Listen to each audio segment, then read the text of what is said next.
Aujourd'hui, nous allons nous focaliser sur 7 signes de différentes sortes de tribulations que le peuple de Dieu traverse. Nous avons lu ces tribulations, comment c'est manifesté, comment l'apôtre Paul nous fait allusion de ces tribulations, de ces montagnes, comme il est écrit dans le livre de Luc. Et l'Esprit du Seigneur m'a amené à identifier plusieurs signes, plusieurs sortes, plusieurs manières de ces tribulations, mais nous allons nous appesantir sur 7 signes aujourd'hui. Le premier signe, si dans votre vie,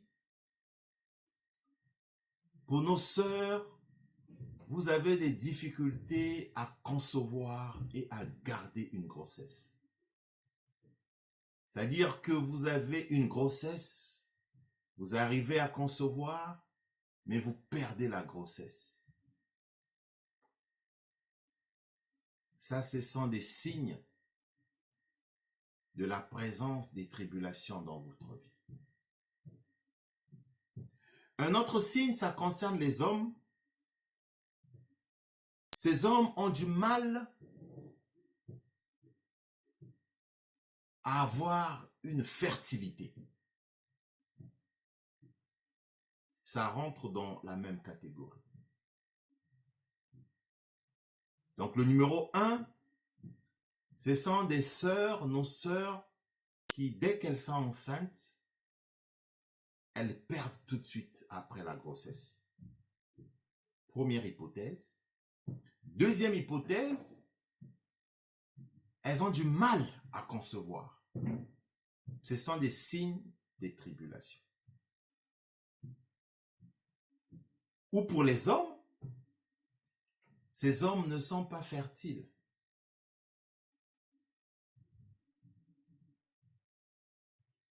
Deuxième type de tribulation, vous faites des songes et dans ces songes, vous êtes en intimité avec une personne. Quelquefois, c'est quelqu'un que vous connaissez, que vous reconnaissez dans le songe. Quelquefois, c'est quelqu'un que vous ne reconnaissez pas.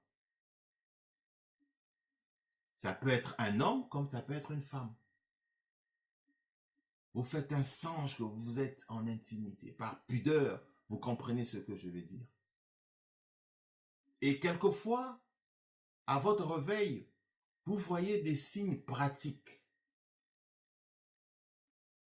Ce que les juristes appellent des preuves matérielles, tangibles.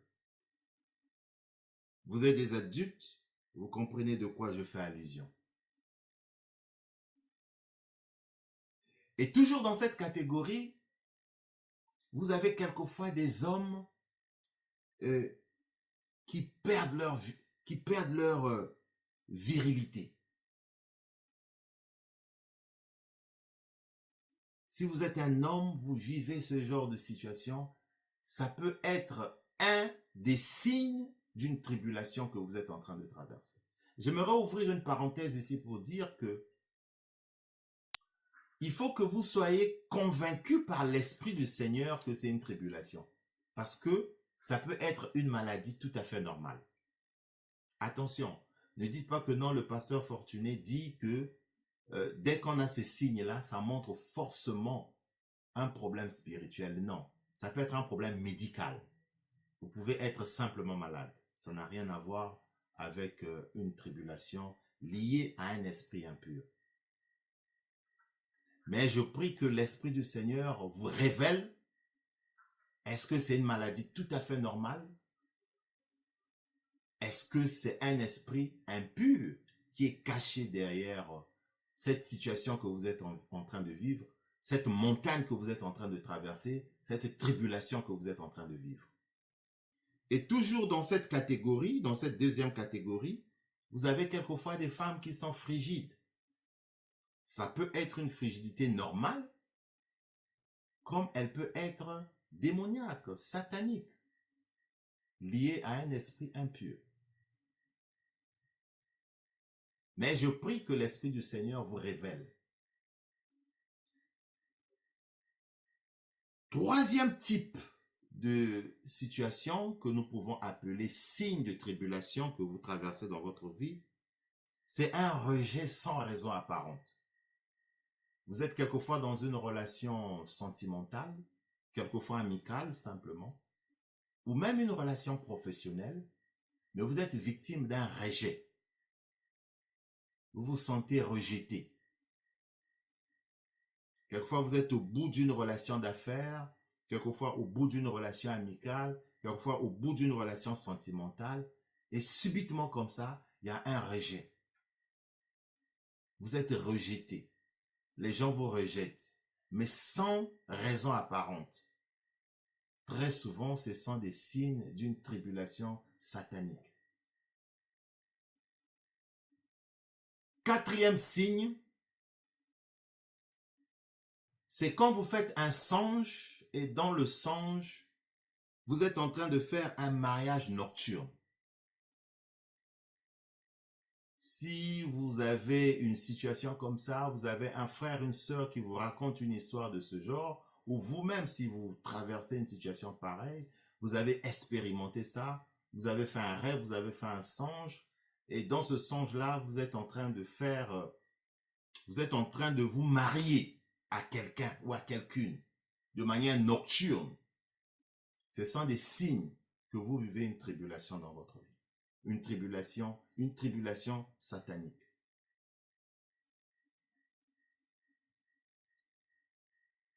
Cinquième signe d'une tribulation démoniaque, satanique, liée à un esprit impur, c'est si vous faites un songe, vous êtes en train de manger quelque chose dans le songe, ou vous êtes en train de boire un liquide, de boire une boisson, ou de manger un repas. C'est un signe d'une tribulation dans votre vie, une tribulation démoniaque, satanique, liée à un esprit impur.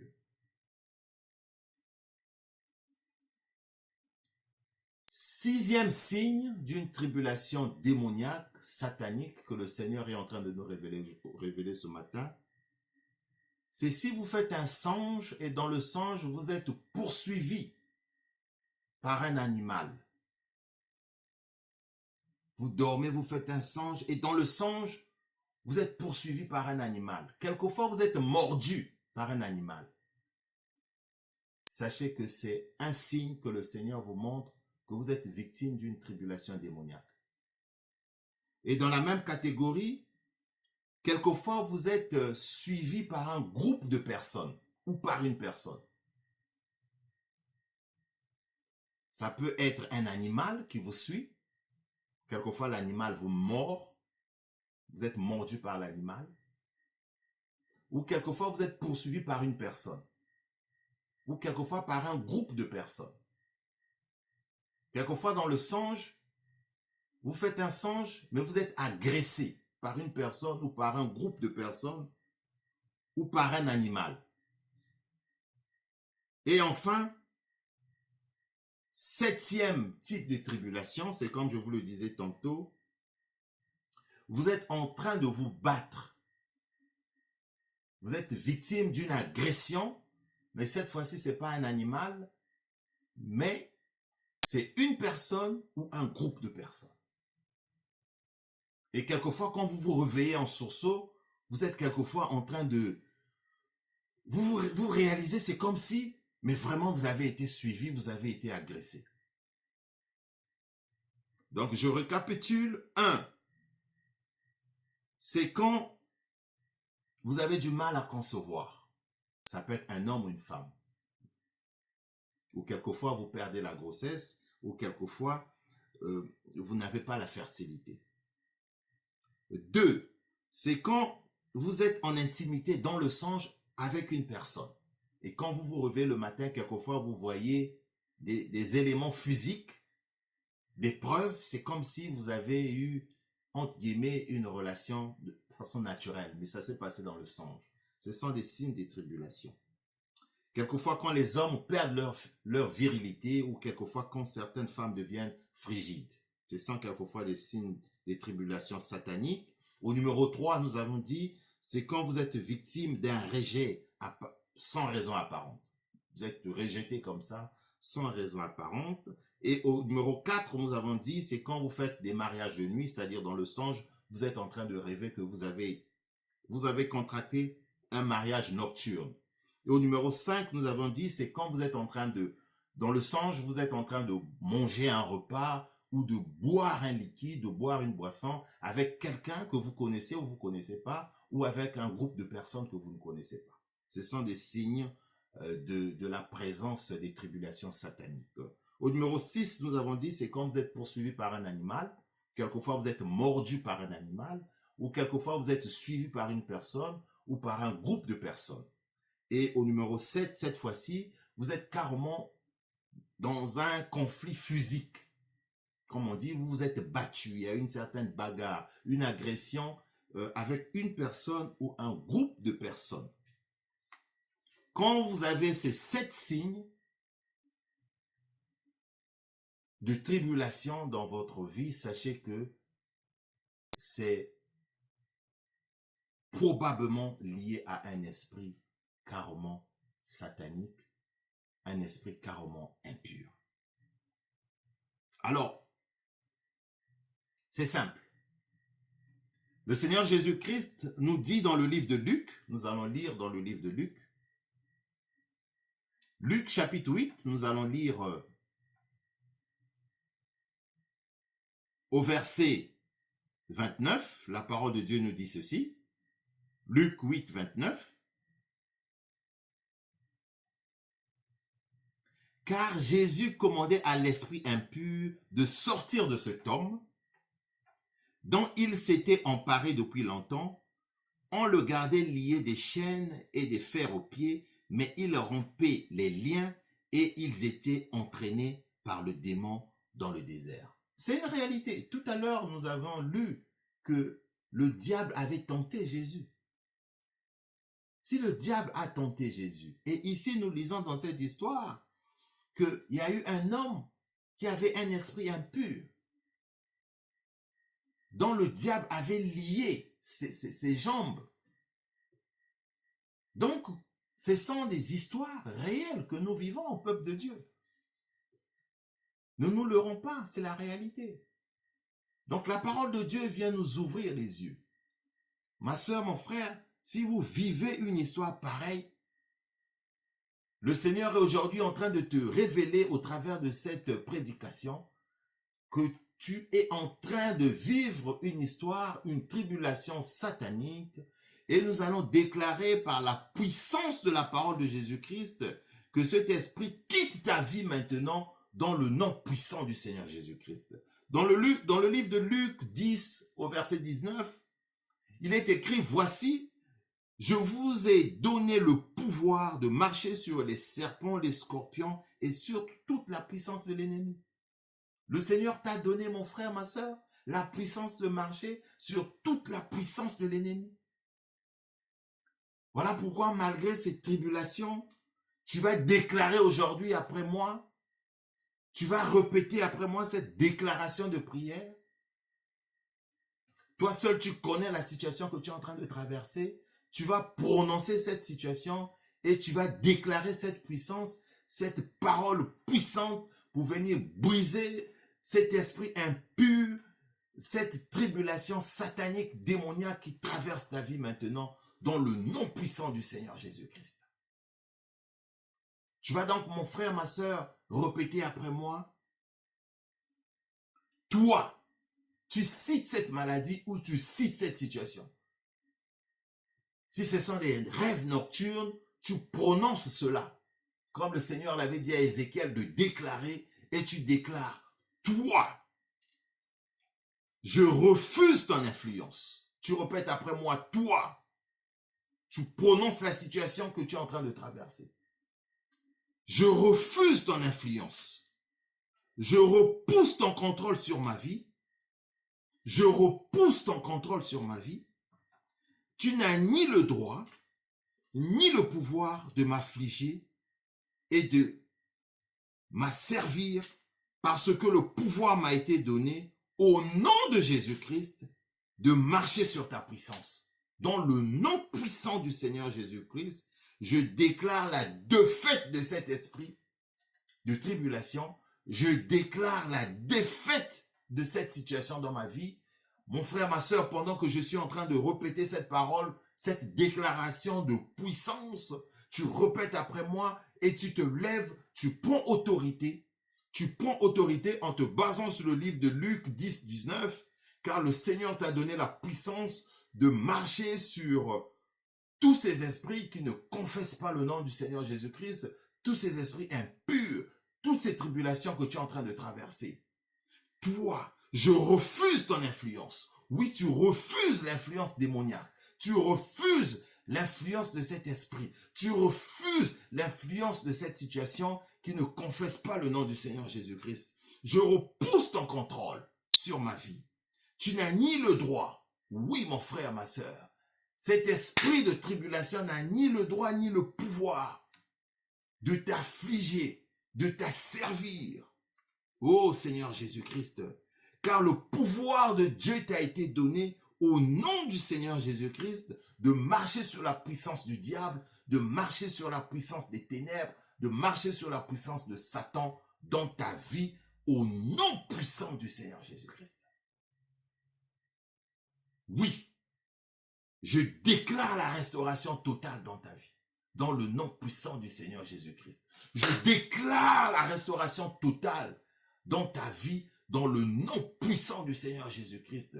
Oh, que ces songes nocturnes disparaissent dans ta vie, que ces mariages nocturnes disparaissent dans ta vie. Toi, on t'a fait boire un liquide démoniaque dans un rêve, que tu reçoives la restauration aujourd'hui. Toi, on t'a fait manger un repas nocturne, tu reçois la guérison maintenant, la restauration totale. Toi, tu as fait un mariage démoniaque dans la nuit. Oh, tu as été en compagnie d'un sorcier, d'un mari de nuit, d'une femme de nuit. Tu as perdu ta virginité, tu as perdu ta virilité, tu as perdu ta fertilité. Reçois la guérison maintenant, reçois la restauration totale au nom puissant du Seigneur Jésus-Christ.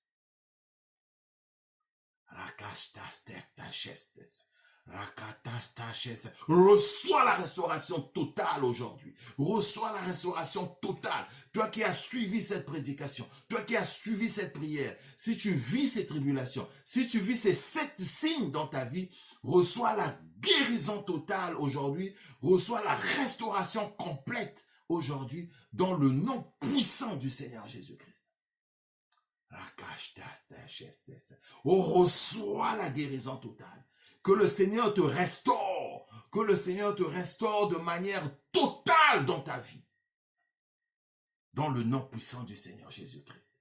Dans le nom du Seigneur Jésus-Christ, reçois la guérison, reçois la restauration. Que la restauration soit ton partage. Que la restauration soit ton partage. Seigneur, je prie que ton peuple qui a suivi cette prière, ton peuple qui a suivi cette prédication, que si une personne a expérimenté ces 7 signes, ces 7 tribulations sataniques que je viens d'énoncer, tu as reçu la guérison aujourd'hui, tu as reçu la liberté aujourd'hui, tu as reçu la délivrance aujourd'hui, comme l'apôtre Paul te l'a rappelé, malgré ta vie de prière, malgré ta vie de sanctification, malgré le travail de charité, malgré l'espérance de la foi.